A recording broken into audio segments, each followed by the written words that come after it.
வணக்கம் மக்களே, the judge ரிட்டர்ன்ஸோடைய next episode தான் பார்க்க போகிறோம். போன எபிசோடோட எண்டிங் தான் ஹீரோ அந்த அக்கௌண்டிங் புக்கை படிக்கிற மாதிரி பார்த்து வந்திருப்போம். ஆக்சுவலி அந்த அக்கௌண்டிங் புக்கில் பெரிய தாளிங்களோட நேம்ஸ் இல்லாமல் அவங்களுடைய பசங்களுடைய நேம்ஸ் எழுதப்பட்டிருக்கு. ஏன்னு கேட்டிங்கன்னா, கொரியாவில் ஒரு சட்டம் இருக்குது. 28 வயசு யாருக்காக இருந்தாலும் அவங்க கண்டிப்பாக ஆர்மி ட்ரைனிங் போகணும். சேஃப்டி பர்பஸ்க்காக இப்படி ஒரு சட்டம் இருக்கும். அந்த சட்டத்தை மீறி சில அரசியல்வாதிங்க இருப்பாங்களே, அவங்களுடைய பசங்களுடைய நேம் தான் அதில் இருக்குது. அதை ஃபுல்லாகவே இந்த எபிசோடில் எக்ஸ்ப்ளோர் பண்ணியிருப்பாங்க. அதுக்கு நம்ம டேரெக்டாக எபிசோட்குள்ளே போயிடலாம். ஃபர்ஸ்ட் ஆஃப் ஆல் கதையோடைய ஆரம்பத்திலே இந்த ஸ்ட்ரேஞ்சர் தான் காமிக்கிறாங்க. இவன் இந்த மாதிரி ஒரு லேடி ஸ்கிராப் புக்கை கலெக்ட் பண்ணிக்கிட்டு இருப்பாங்க. அவங்கக்கிட்ட போய் நீங்கள் எதனாச்சும் அக்கௌண்டிங் புக் பார்த்தீங்களான்ற மாரி அவங்கக்கிட்ட விசாரிக்கிறாங்க. இது வரைக்கும் இவன் நேம் சொல்ல கிடையாது, அதால் தான் இவனை நம்ம ஸ்ட்ரேஞ்சர் இருந்து மெயின்டைன் பண்ணிக்கலாம். அந்த லேடியுமே அந்த அக்கௌண்டிங் புக்கை பார்த்ததா சொல்கிறாங்க. சரி, இவனுக்குமே ஒரு நல்ல ஐடியா கிடச்சிருச்சு. ஆனால் ஹீரோ இவனுக்கு முன்னாடி அந்த அக்கௌண்டிங் புக்கை வாங்க வந்துட்டார். அவங்க அம்மாவுமே இது அவ்வளோ முக்கியமான பொருளான்னு கேட்டால் ஹீரோவுமே இது ரொம்ப முக்கியமானது, இது மொத்தத்தையும் நான் பார்த்துக்கிறேன்னு சொல்கிறாங்க.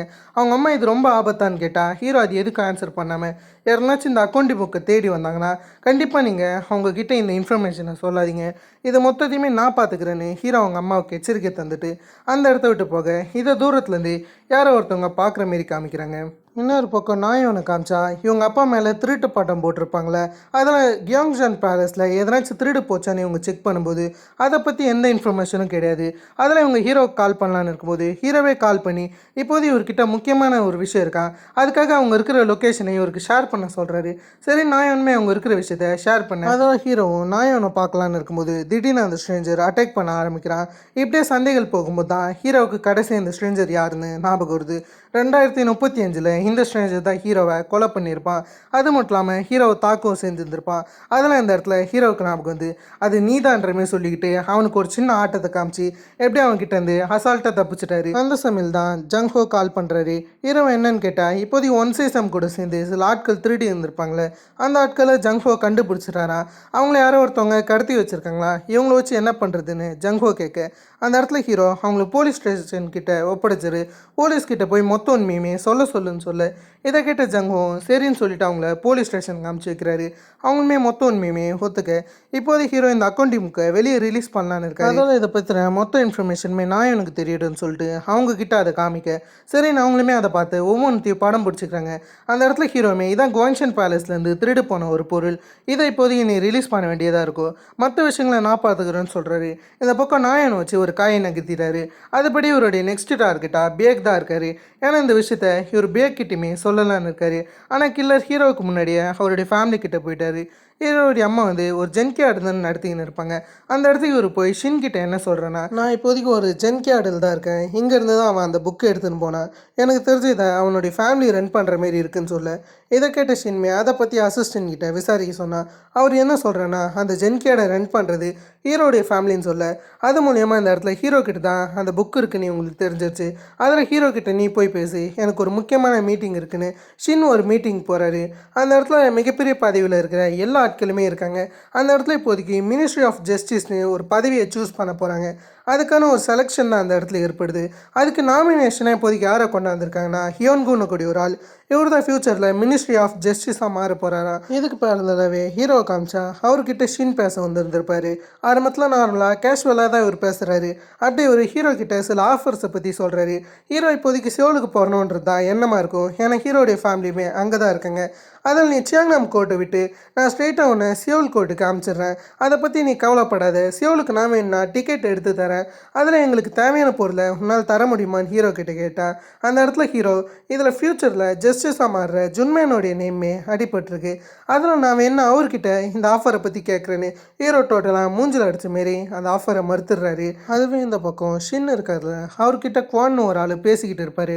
அதாவது சோஜோக்கு அந்த ஆட்களுடைய லிஸ்ட் இது தான், எதனாச்சும் தப்பாக போகிற மாரி தெரிஞ்சிச்சுன்னா இந்த டாக்குமெண்ட்டை நீ வெளியிட்டுருன்னு ஒரு டாக்குமெண்ட் இவர் தராரு. சரின்னு அந்த டாக்குமெண்ட்டை ஷின்னுமே வாங்கிக்கிட்டு வெளியே வரும்போது அந்த இடத்துல மினிஸ்ட்ரி ஆஃப் ஜஸ்டிஸாக மாற போகிற அந்த ஹியோன்குன்ற ஆளுமே இருக்கார். அவர் சின்ன ஒரு மாதிரி கேவலமாக பார்த்துட்டு அந்த இடத்த விட்டு போக அது ஒரு மாதிரிக்கு ஷின்னுக்கு வெறுப்பாக இருக்குது. அதுக்கு பின்னாடியே வந்த ஒரு ஆள் சின்ன வாழ்த்துக்கள் பண்ணிட்டு போகிறாரு.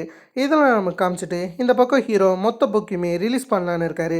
அதில் இவர் முதல்ல பேக் கிட்ட வரது மட்டும் இல்லாமல் நியூஸை போட்டு காமிக்கிறாரு. அதில் குவான்ஷன் பேலஸ்லேருந்து திருடு போனதாக சொன்னாங்களே, அந்த திருட்டு பசங்க உண்மையை ஒத்துக்கிட்டாங்கன்னு சொல்லிட்டு தான் மொத்த விஷயமே போகுது. அதுக்கடுத்து தான் ஹீரோ அந்த புக்கை பேக் கிட்ட தர ஆனால் பேக் இந்த புக்கு எனக்கு ஏற்றது கிடையாது, இந்த புக்கை நீயே வச்சுக்கோ, இதை வச்சு நீ எதனாச்சும் பண்ணுன்னு அவர் பெருந்தன்மையாக அதை ஹீரோவுக்கு விட்டு கொடுத்தா ஹீரோ இதை பற்றி நீங்களே சொல்லுங்கன்ற மாரி சொல்கிறாரு. இருந்தாலுமே பேக் வந்து ஒரு ப்ரெஸ் கான்ஃபரன்ஸ் அரேஞ்ச் பண்ணி அதில் இருக்கிற நேம்ஸை ஹீரோவை படிக்க சொல்கிறாரு. சரின்னு ஹீரோவுமே அதில் இருக்கிற நேம்ஸை படிக்கிறாரு. இது மொத்தமே பெரிய ஆட்கள் இருப்பாங்களே அவங்களுடைய பசங்க மிலிட்ரி சர்வீஸை அட்டன் பண்ணாமல் அதுலேருந்து மிஸ் ஆன அந்த சில ரிப்போர்ட் தான். அது மொத்தத்தையுமே இப்போதைக்கு எக்ஸ்போஸ் பண்ணுறாங்க. இது மொத்தத்தையுமே அங்கே இருக்கக்கூடிய எல்லா ஆட்களுமே பார்க்குறாங்க. இதால் இவங்களுக்கு தான் மிகப்பெரிய பிரச்சனை வரப்போகுது. இந்த விஷயத்த ஷின்னோடைய அசிஸ்டன்ட்மே பார்த்து வேகமாக ஹீரோ கிட்ட திரும்ப பேச வராரு. எதுக்கு நீ அந்த மொத்த விஷயங்களையும் வெளியே விட்ட? நான் கொடுத்த ஆஃபர் உனக்கு பிடிக்கலையா? நான் வேணா உனக்காக இன்னும் ஏகப்பட்ட விஷயங்கள் செய்கிறேன்னு சொன்னான். அந்த இடத்துல ஹீரோ, நான் அந்த புக்கை படிக்கும்போது அதில் என் கூட படித்த சில ஆட்களுடைய நேம்ஸே பார்த்தேன். ஆனால் அதை பற்றிலாம் எனக்கு சுத்தமாக கவலை கிடையாது. எல்லாருமே எதுக்கு தெரியுமா ரொம்ப கவலைப்படுவாங்க? நான் அதை பற்றி கவலைப்படுறேன், இதை பற்றி கவலைப்படுறேன்னு சொல்லுவாங்க. ஆனால் உண்மையாலுமே எல்லாரும் எதிர்காலத்துக்கு ரொம்ப பயப்படுறாங்கன்ற மாரி ஹீரோ சொல்லிவிட்டு அந்த இடத்த விட்டு போக இந்த இடத்துல மொத்த நியூஸுமே எல்லாருக்கும் தெரிய வந்திருக்குல்ல. அதில் குவான் ஸ்ட்ரெயிட்டாக ஷின்னை கூப்பிட்றாரு. அவரை கூப்பிட்றது மட்டும் இல்லாமல், நான் உன்னை மட்டும் தான் நம்பிக்கிட்டு இருந்தேன், இந்த மொத்த விஷயங்களும் கை மீறி போயிடுச்சு, இதுக்கப்புறம் நமக்கு வேறு சாய்ஸ் தெரியலன்ற மாரி வேகமாக ஹியோன்குவை இவர் கூப்பிட்றாரு. அந்த இடத்துல ஹியோன்கு கிட்ட என்ன சொல்கிறேன்னா, இந்த மொத்த விஷயத்தையும் நீங்கள் ஹேண்டில் பண்ணிக்கோங்க, அதுக்கு உங்களுக்காக ஷின் ஹெல்ப் பண்ணுவாருன்ற மாரி அந்த இடத்துல ஷின்னை பற்றி ஹியோன்கு கிட்ட சொன்னால், ஹியோன்குக்கு ஷின்னை கண்டாலே சுத்தமாக பிடிக்கல. அப்போலேருந்தே ஷின்னை ஒரு மாதிரி அருவருப்பாக தான் பார்த்துக்கிட்டு இருப்பார். அதில் ஷின் வெளியே வரும்போது கூட ஷின்னை செமையை திட்டுறது மட்டும் இல்லாமல், நீ ஒன்றும் எனக்கு உதவி செய்யணுன்ற அவசியம் கிடையாது, நான் உன்னை பற்றி கேள்விப்பட்டேன், நீ விபச்சார விடுதியில் தான் பிறந்தன்னு நான் கேள்விப்பட்டேன், உன்னுடைய அப்பா யாருன்னு உனக்கு தெரியுமான்னு வேணும்னே ஷின்னை அசிங்கப்படுத்தி அனுப்ப. இதில் ஷின்னோட ஈகோவை டச் பண்ண மாரி ஆடுது. அதில் ஷின் ஒரு மாதிரி கடுப்பாக அந்த இடத்த விட்டு வராரு. ஹியோன்குக்குமே ஷின்னை வெறுப்பேற்றதில்ல அவ்வளோ சந்தோஷம். அதே சமயம் தான் ஷின்னை பார்க்க அவருடைய அசிஸ்டண்ட் வந்து இருந்திருப்பார். அவர் வரது மட்டும் இல்லாமல் ஹீரோ இவங்க கொடுத்த எந்த ஆஃபருமே ஏற்றுக்கலான்னு சொல்ல அந்தலாம் பற்றி ஷின்னுக்கு சுத்தமாக கவலை கிடையாது. அதில் ஷின் அதை பற்றி நான் பார்த்துக்கிறேன்ற மாரி அந்த அசிஸ்டண்ட்டை விலகி நிற்க சொல்கிறாரு. அதுக்கேற்ற மாரி ஹீரோ சீஃப் ஜட்ஜ் சியாங் கூட உட்காந்து சாப்பிட்டுக்கிட்டு இருப்பார். அப்படியே சாப்பிட்டுக்கிட்டு இருக்கும்போது அந்த சியாங் வெளியே அவருடைய ஒய்ஃப்காக கால் பண்ண போயிடுவார். எதிர்பாராத சமயத்தில் ஒரு ஆள் அவருடைய நெத்திலே ஒரு கோடு போட்டு போயிடுவான். யாரா அதுன்னு ஹீரோவும் தூரத்துலேருந்து பார்க்குறாரு. அப்போ தான் அந்த ஆள் யாருன்ற விஷயமே ஹீரோவுக்கு ஞாபகம் வருது. இது வேறு யாரும் கிடையாது, அந்த ஸ்ட்ரேஞ்சர் தான். அவன் ஹீரோவுக்கு ஒரு மெசேஜ் அனுப்பணும்னு சொல்லிட்டு தான் இப்படி வந்திருக்கான். அந்த விஷயத்த ஷின்னுக்குமே கால் பண்ணி சொல்ல அந்த இடத்துல இதெல்லாம் பண்ணது ஷின்னுன்ற விஷயம் ஹீரோவுக்குமே புரிய வருது. இந்த இடத்துல சீஃப் ஜட்ஜ் சியாங்க்கு ஹெவியாக அடிபட்டிருக்கிறதுனால அவர் ஹாஸ்பிட்டலில் அட்மிட் பண்ணுறாங்க. அந்த சமயம் தான் அந்த ஸ்ட்ரேஞ்சரை முன்னவே சியாங் பார்த்த மாரி சொல்கிறாரு.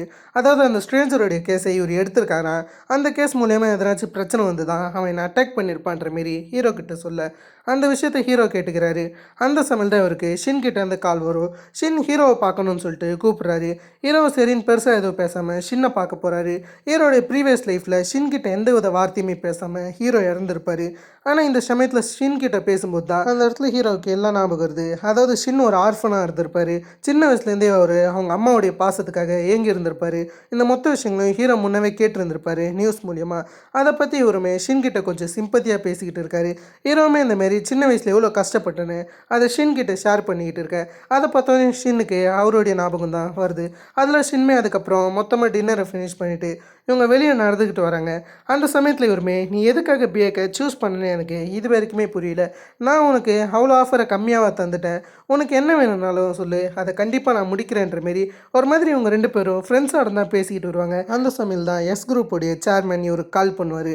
அதாவது டேசிக்கோடைய அப்பா. சரின்னு ஒரு கால் அட்டன் பண்ணா, என்னுடைய பையனை எப்போ ரிலீஸ் பண்ணுவாங்க, எமர்ஜென்சி அரெஸ்ட் வேறு பண்ணியிருக்காங்க, இதெல்லாம் வெளியே தெரிஞ்சால் சேல்ஸ் நான் அடிப்படுன்னு சொல்ல இவங்க பேசுகிற விஷயத்த தூரத்துலேருந்து ஹீரோவும் கேட்டுக்கிட்டு யார் அரெஸ்ட் ஆகிருப்பாங்கன்னு யோசிக்கும்போது தான் அது டேசிக்னு புரிய வருது. ஏன்னா போன எபிசோட் தான் ஹீரோயினி டேசிக்கு அரெஸ்ட் பண்ணியிருப்பாங்க. அது ஞாபகம் வந்து இந்த சமயத்தில் ஷின்னுக்கும் டேசிக்கோடைய அப்பாவுக்கும் உறவு இருக்குன்ற விஷயத்த ஹீரோ புரிஞ்சுக்கிறாரு. அதுக்கேற்ற மாதிரி தான் அந்த இடத்துல ஹீரோயினி அவரை பெருசாக விசாரிக்க முடியல, அவருமே எல்லா கேள்விக்கும் சிம்பிளாக ஆன்சர் பண்ணிவிட்டு அந்த இடத்த விட்டு போயிட்டாரு. டேசிக்கு இவங்களால் அரெஸ்ட் பண்ண முடியல, 48 மணி நேரமாக ஆயிடுச்சுல, அதில் டேசிக்கு இவங்க போக விட அந்த சமயத்தில் டேசிக்குமே ஹீரோயினை பிடிச்சி திட்டிக்கிட்டு இருப்பார். திடீர்னு டேசிக் மேலே பார்த்து அப்படியே அமைதியாக போயிடுறாரு. ஹீரோயினுமே மேலே யார் இருக்காங்கன்னு சொல்லிட்டு பார்க்குறாங்க. ஆனால் உருவம் சரியாக தெரியல, நமக்கு அது யாருன்னு காமிக்கிறாங்க. அது வேறு யாரும் கிடையாது, ஷின் தான் அந்த இடத்துலேருந்து முறைச்சி பார்த்துக்கிட்டு இருக்காரு. அதுக்கப்புறம் அந்த இடத்த விட்டு ஷின்மே போக இந்த இடத்த விட்டு ஹீரோயினி அவங்க வீட்டுக்கு போயிருந்திருப்பாங்க. அந்த சமயத்தில் இவங்க அப்பாவை பார்க்குறாங்க. இவங்க அப்பாவை பார்த்து ரொம்ப ஃபீல் பண்ணுறாங்க. டேசிக்கு முன்னவே இவங்க அப்பாவை பார்த்து சில பணத்தெல்லாம் தூக்கி எறிஞ்சிட்டு போயிருந்திருப்பாரு. இதெல்லாம் பற்றி ஹீரோயினி யோசிக்கிறது மட்டும் இல்லாமல் அவங்க அப்பா கிட்ட எனக்கு கொஞ்ச நேரம் மட்டும் தாங்க, அது மட்டும் கிடச்சிருந்தா போதும், நான் மற்ற விஷயங்களை முடிச்சிடுவேன்னு சொல்கிறாங்க. அதுக்கப்புறம் இவங்க வீட்டுக்கு போய் இது வரைக்குமே டேசிக்கோடைய மொத்த கேஸ் ரிப்போர்ட்டை பற்றி இவங்க மைண்டுக்குள்ளாரே யோசிச்சு பார்த்துக்கிட்டு இருக்காங்க. இதெல்லாம் நடக்கும்போது தான் இந்த சைட் ஷின்னோடைய அசிஸ்டன்ட் ஸ்ட்ரைட்டாக டைரக்டர் லீயை பார்க்க வந்திருந்திருப்பாரு. இவர் வேறு யாரும் கிடையாது, ஹங்கோக் ஹாஸ்பிட்டல்னு ஒரு இடம் இருக்கும், அந்த இடத்துல இருந்து தான் அந்த அக்கௌண்டிங் புக் காணாமல் போயிருந்திருக்கும். இவருடைய வீடு தான் அந்த குவான்சன் பேலஸ், அந்த இடத்துல இருந்து தான் அக்கௌண்டிங் புக் காணாமல் போயிடுச்சு. அதில் ஷின்னோடைய அசிஸ்டன்ட்மே அவருக்கு ஒரு சின்ன மிரட்டலை கொடுத்து அந்த இடத்த விட்டு அனுப்புகிறாரு. மொத்த விஷயத்தையும் நான் பார்த்துக்கிறேன்னு இவர் சொல்ல, பொதுவாக இப்படி சொல்ல மாட்டாங்களேன்னு யோசிச்சுக்கிட்டு டைரக்டர் லீயுமே அப்படியே ஒரு மாதிரி பதட்டமாக லிஃப்ட்டில் வந்துக்கிட்டு இருப்பார். இவரை ஃபாலோ பண்ணி ஜங்ஹோவும் வந்து இருந்திருப்பார். அதில் ஜங்ஹோ அவரை பிடிக்கலான்னு பார்த்தா ஜங்ஹோ ரொம்ப லேட். ஏன்னா முன்னமே அந்த ஸ்ட்ரேஞ்சர் இவரை கொண்டுட்டார். இவரை கொல்றது மட்டும் இல்லாமல் ஒரு சூசைட் லெட்டர் அவருடைய பாக்கெட்டில் வச்சு வேகமாக அந்த ஹங்கூக் ஹாஸ்பிட்டல்லேருந்து டைரக்டர் லீயை கீழே தள்ளிடுறாரு. அந்த சமயம் தான் ஜங்ஹோ இந்த விஷயத்தை பற்றி ஹீரோ கிட்ட பேசிக்கிட்டு வந்திருந்திருப்பாரு. அதுக்குள்ளார தான் இந்த ஒரு சம்பவம் நடந்திருக்கும். அதனால் ஹீரோ நெக்ஸ்ட் என்ன பண்ணலாம், ஷின்னுக்கு எதிராக என்ன பண்ணலாம்னு யோசிச்சுக்கிட்டு இருக்கும்போது தான் இவருக்கு ஹியோன்குனுடைய ஞாபகம் வரும். முன்னவே ஷின் ஹியோன்குவை பற்றி பேசியிருக்கிறதுனால இவர் அப்படியே ஜங்ஹோ கிட்ட கால் பண்ணி, உன்னால் ஹியோன்குன்ற அந்த ஆளை பற்றி ரிப்போர்ட்டை கலெக்ட் பண்ண முடியுமான்னு கேட்டால், ஹியோன்கு கூடிய சீக்கிரம் மினிஸ்ட்ரி ஆஃப் ஜஸ்டிஸாக மாற போகிறார்ல, அந்த நியூஸ் அங்கே போயிட்டு இருக்கும். இதை பார்த்த ஜங்ஹோவும் நான் கண்டிப்பாக அதை பண்ணுறேன்ற மாரி ஹீரோ கிட்ட சொல்கிறாரு. இந்த சமயத்தில் அக்கௌண்டிங் புக் ரிலீஸ் ஆனதுனால ப்ராசிக்யூஷன் மொத்தமாக அந்த மொத்த பசங்களையும் அரெஸ்ட் பண்ண வந்திருந்திருப்பாங்க. ஏன்னா பெரிய ஆட்களுடைய பசங்க ஈடுபட்டிருக்காங்க. மிலிட்ரி சர்வீஸ் ஒழுங்காக அட்டென்ட் பண்ணலன்றதுனால அவங்கள ஸ்ட்ரெயிட்டாக அரெஸ்ட் பண்ண வந்துட்டாங்க. அதில் ஜுன்மேனுடைய பையனான ஜுங்ஹூனை இவங்க அரெஸ்ட் பண்ணிக்கிட்டு இருப்பாங்க. மொத்த ப்ராசிக்யூஷனுமே மொத்த ஆட்களையும் அரெஸ்ட் பண்ணுறது மட்டும் இல்லாமல் மொத்த பேருமே பதவி இறக்கம் பண்ணிடுறாங்க. ஏன்னா ப்ராசிக்யூஷனுக்கு அந்த பவர் இருக்குது. அதில் ஜுன்மேனால் இதுக்கப்புறம் ஜஸ்டிஸாகவும் மாற முடியாது, எதுவும் பண்ண முடியாது. அதில் மொத்த பேருமே பதவி இறங்கி போயிடுறாங்க. ஆனால் இந்த விஷயம் மொத்தத்தையுமே ரிலீஸ் பண்ணது ஹீரோ அதுக்கு அடுத்ததா பேக் தான். இவங்க 2 பேரும் அந்த வேலையை பார்த்ததுனால பேக்கை இப்போதைக்கு சியோலுக்கு ட்ரான்ஸ்ஃபர் பண்ணியிருக்காங்க. ஆனால் பேக் கூடவே 2 பேரை கூட்டிக்கிட்டு போகலாமா, அதை இப்போதைக்கு ஒரு ஹீரோ அதுக்கு அடுத்ததா சியாங்கை கூட்டிக்கிட்டு போகிறதா சொல்கிறாரு. இவங்க 2 பேருமே கூட சியோலுக்கு வரலான்ற மாரி இவர் சொல்கிறாரு. ஏன்னா இப்போதைக்கு சியோலில் இவங்களுக்கு சில வேலைகள் இருக்கிறதா சொல்கிறாங்க.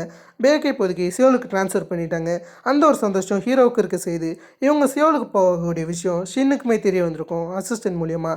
அதில் ஷின் இப்போதைக்கு பக்காவாக ஹீரோ வச்சு ஒரு பிளான் பண்ணுறாரு. ஷின் எக்கா இருந்தவங்கட்டும் பேக் பக்கம் மட்டும் ஹீரோ போயிடக்கூடாதுன்னு யோசிக்கிறாரு. அதில் ஹீரோ எப்படின்னாச்சு நம்ம பக்கம் கூட்டுக்கலான்னு இந்த பக்கம் ஷின் யோசிச்சுன்னு இருக்கேன். அதுக்கேற்ற மாரி தான் ஹீரோ அவருடைய பொருள்லாம் பேக் பண்ணிக்கிட்டு ஸ்ட்ரெயிட்டாக சியோலுக்கு வர்றாரு. சியோலுக்கு வந்த முதல் வேலையை ஒரு அனியோல் லா ஃபார்மை தான் போய் மீட் பண்ணுறாரு. ஏன்னா போன ஜென்மத்தில் ஹீரோ அனியோல் லா ஃபார்முக்கு ஒரு நாயாக இருந்திருப்பார், அதாவது ஒரு அடிமையாக இருந்திருப்பார். இந்த வாட்டி ஹீரோ என்ன யோசிக்கிறேன்னா, நான் போன வாட்டி அடிமையாக இருந்த மாரி இந்த வாட்டி இருக்க மாட்டேன். சியோல் இந்த விஷயத்தை உங்ககிட்ட தான் சொல்கிறேன். போன வாட்டி என்னை எப்படி ஆண்டியோ அதேமாரி நான் இந்த வாட்டி ஒன்று ஆள போகிறேன். இந்த வாட்டி உன்னுடைய வாழ்க்கையை நான் முடிவு எடுக்க போகிறேன். என்னுடைய வாழ்க்கையை நீ முடிவு எடுத்த. இந்த ஜென்மத்தில் உன்னுடைய இறப்பும் சரி உன்னுடைய வாழ்க்கையும் சரி என்ன சம்மந்தப்பட்டு தான் இருக்குன்னு ஹீரோ சொல்கிறாரு. அதாவது இந்த மொத்த விஷயமே இதுக்கு முன்னாடியே இவருடைய மாமனார்னு சியோன்சோல்னு ஒருத்தரும் பார்த்துருப்போல, அவர்கிட்ட சொல்கிற மாதிரி தான் இவர் சொல்லிக்கிட்டு இருக்காரு. இப்போது ஹீரோ அனியோல் லா ஃபார்முக்கு வந்துட்டார். இதுக்கப்புறம் ஹீரோ என்ன சம்பவங்கள் பண்ண போகிறாரு, இதுக்கப்புறம் என்ன மாதிரியான சம்பவங்களை இவங்க மேக் பண்ண போகிறாங்கன்றத நம்ம வரப்போகிற எபிசோடில் பார்த்து தெரிஞ்சுக்கலாம். இதேமாதிரி நான் உங்களை வேறு ஒரு தன்னால் ஆசமான வீடியோவில் சந்திக்கிறதுக்கும் ஆஃபன் கைஸ்.